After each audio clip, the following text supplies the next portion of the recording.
ফাতেমা হচ্ছে আমার best friend, Fatema হলো আমার সবচেয়ে ভালো বন্ধু। যদি আমার বান্ধবী ফাতেমাকে দাওয়াত না দাও, এ বিয়ে আমি করবো না। কারণ বাপ বলছে, মা তুই রাজার বাড়িতে মানুষ, তুই রাজার মেয়ে, আজকে তুই নিজে বল যে তোর বিয়েতে সব রাজা বাদশার মেয়েরা কত দামি দামি পোশাক পরে তোর বিয়েতে রাজার মেয়েরা আসবে, আর এই রাজার মেয়েদের মধ্যে যদি গরিব ফাতেমা ঢুকে যায়, ওই ছেঁড়া বোরকা পরে, ফাটা বোরকা, তাবলি মারা নোংরা বোরকা পরে যদি রাজার মেয়েদের মধ্যে ঢুকে যায়, আমার বাড়ির মান সম্মান থাকবে? কি করে বলিস ওই ফাতেমাকে দাওয়াত দেওয়ার জন্য? তাই তখন হতে পারে? কখনো না। মেয়ে যে ধরেছে, আব্বা তুমি রাজা হতে পারো, তবে ফাতেমা আমার বেস্ট ফ্রেন্ড, ফাতেমা যদি আমার বিয়েতে না আসে, বিয়ে আমি করবো না। তোমার কি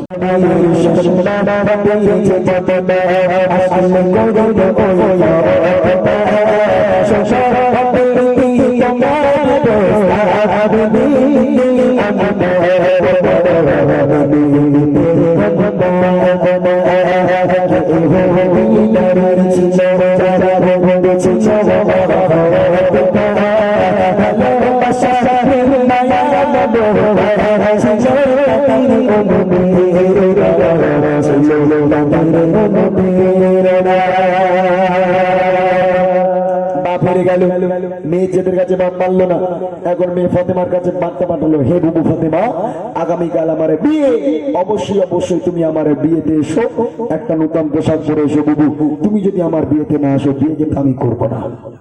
আম্মাজান ফাতেমা দাওয়াত কবুল করে নিল। ঠিক আছে বুবু, আল্লাহ পাক যদি আমাকে বাঁচিয়ে রাখে, আগামীকাল তোমার বিয়েতে যাবো ইনশাআল্লাহ। ওয়াদা করে দিল। আম্মাজান ফাতেমা এবার সিজদায় পড়ে গেছে, সিজদায় পড়ে অঝরণায় রে কাঁদতে লাগলো আল্লাহর কাছে, আল্লাহ আমি ওয়াদা করেছি আমি আমার বান্ধবীর বিয়েতে যাবো, আল্লাহ আল্লাহ একটা নতুন পোশাক পরে আমাকে যেতে বলেছে, আমি কি করবো তুমি বলে দাও। এত কান্না কেঁদেছিল আম্মাজান ফাতেমা, জায়নামাজটা ভিজে গেছিল।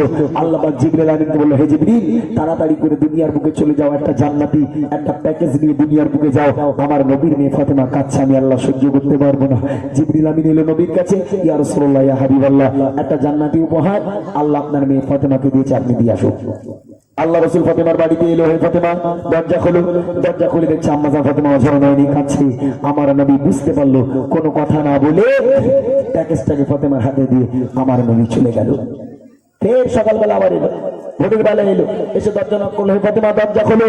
আম্মাজান ফাতেমা তখনও কাঁদছে, সকালবেলাও কাঁদছে। আল্লাহ রাসূল বলে ফাতেমা কালকে যে জিনিসটা দিয়েছিলাম একবার কি খুলে দেখেছো? ফাতেমা বলছে আম্মা আপনি তো খুলতে বলেননি তাই খুলিনি। বলে নিয়ে এসো। প্যাকেজটা খোলা হলো।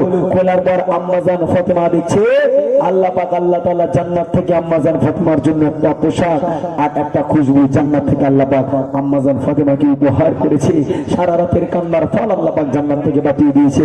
যখন ওই নূতন পোশাক পরে জান্নাতি পোশাক পরে আম্মাজান ফাতেমা আনন্দের সঙ্গে আব্বাকে বলছে আব্বা এবার আপনি আমাকে বিদায় দেন, আমি আমার বান্ধবী বিয়েতে যাবো। আল্লাহ রাসূল বলছে ফাতেমা যাচ্ছ যাও, দুটো কথা খেয়াল রাখবে, কোনো পরপুরুষ যেন তোমার চেহারা দেখতে না পায়। যে সমস্ত নারীরা পরপুরুষের সঙ্গে ওঠা বসা চলাফেরা ওই সমস্ত নারীরা যেন তোমার আশেপাশে না আসতে পারে। যাও চলে যাও। আব্বার কাছে থেকে বিদায় নিয়ে গুটি গুটি পায় ফাতেমা রাজপ্রাসাদে চলে গেল। যেই রাজপ্রাসাদের মেন গেটে পাটা রেখেছি রাখার সাথে সাথে দেখছে সারি সারি লাইন দিয়ে বসে আছে সব রাজার মেয়ে, আর অন্য কেউ নেই, সব রাজার মেয়ে। আম্মাজান ফাতেমা যেই পা রাখলো রাজার বাড়িতে তখন রাজার মেয়েদের অবস্থা কি হচ্ছে দেখে।